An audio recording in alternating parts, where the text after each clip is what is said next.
you know, and I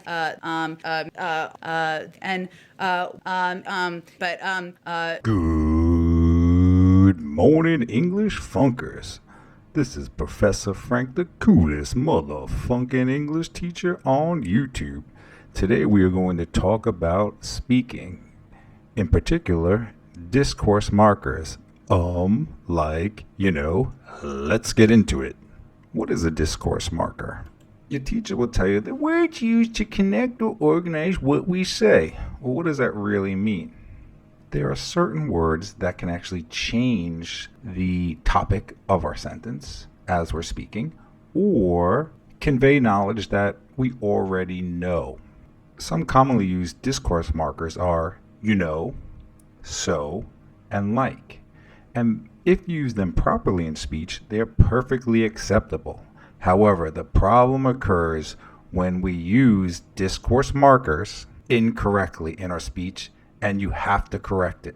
Nothing tells your audience or listener more about you than the way you speak. When you use discourse markers and fillers incorrectly, it conveys a lack of intelligence, and also, more importantly, it diminishes your ability to communicate effectively. Effective public speakers, or even when you're speaking one-on-one with a person, do not use so while they're speaking. If you do it, stop it. Old Professor Frank is going to give you an example, and then I'm going to teach you how to remove them from your speech. Let's look at an example where a discourse marker is used properly. These two women are friends, and the woman on the left says to her friend, "So, I decided to cheat on my husband with my boss." The word "so" is the discourse marker, and it is used correctly. Why? Because "so" marked the beginning of the new part of the conversation.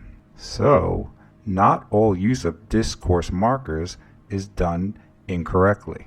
The biggest indicator of a poor public speaker is the constant use of fillers.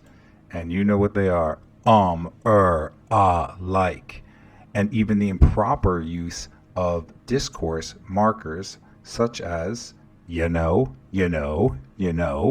It is imperative that you remove the use of fillers from your speech, and you can do it. You also have to stop using discourse markers incorrectly, like, If you are engaged in the business of public speaking, it is imperative that you first understand what a filler is, and then do not use it. You confuse your audience, you bore your audience, and you communicate ineffectively. Let's take a look at the person Joe Biden hired to be his public speaker and count the amount of filler she uses in a 3-minute interval. And give them an update on how we will continue to work together even more efficiently. A couple other things. Earlier today, the first female vice president swore in the first female secretary of the Treasury. What's that for history? Dr. Janet Yellen. Today, of course, is a pretty historic day. The vice president. Well, Jonathan, on the first part of it, on the civil restrictions, as you know, yesterday, tomorrow is the first day of our brief, and the impeachment, the articles of impeachment themselves, which, and manner that the leaders in the Senate determine, and I can vote counting to television, and quite a dramatic moment here at the White House, but passed. But our view, and that's the most to deliver results as quickly as possible. His desire that every American will that quickly as possible. Months for as I previewed earlier,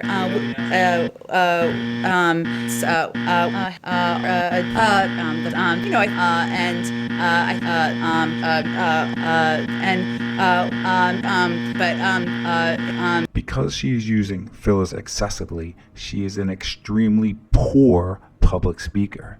But there is a fix that would increase her public speaking ability. The first fix is you need an informant. You need someone to sit you down and tell you that your public speaking is extremely poor because you're using fillers or discourse markers incorrectly. If someone would just inform the press secretary hired by the Democrats that she is using fillers obsessively, she can learn to remove them. But first, you need someone to inform you. If you don't have an informant, listen to yourself. When you're speaking, you can actually hear yourself. And now you can pick up on the audio clues when you hear like, from your own speech. You will then be your own informant, and then you can move on to the next step on how to remove it. The best way to remove fillers and discourse markers from your speech is to simply shut the funk up. Pause while you're speaking.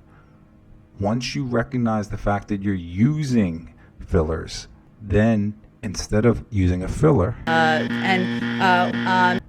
you pause. There have been many studies done on why people use fillers. Generally, they're used to think. Don't say the words, brief, the impeachment, the articles of impeachment themselves would Pause, shut the funk up, and then think, then speak. Misuse of discourse markers and fillers brief, is horrendous when you are speaking to someone.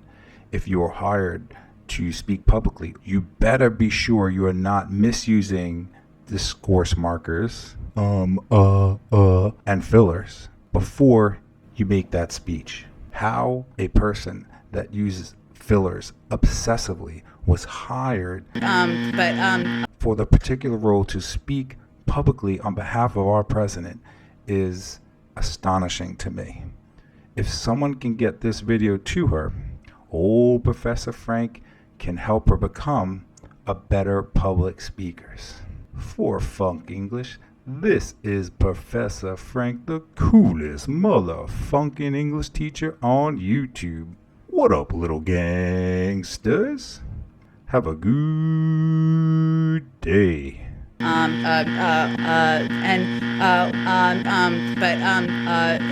I'm funking out.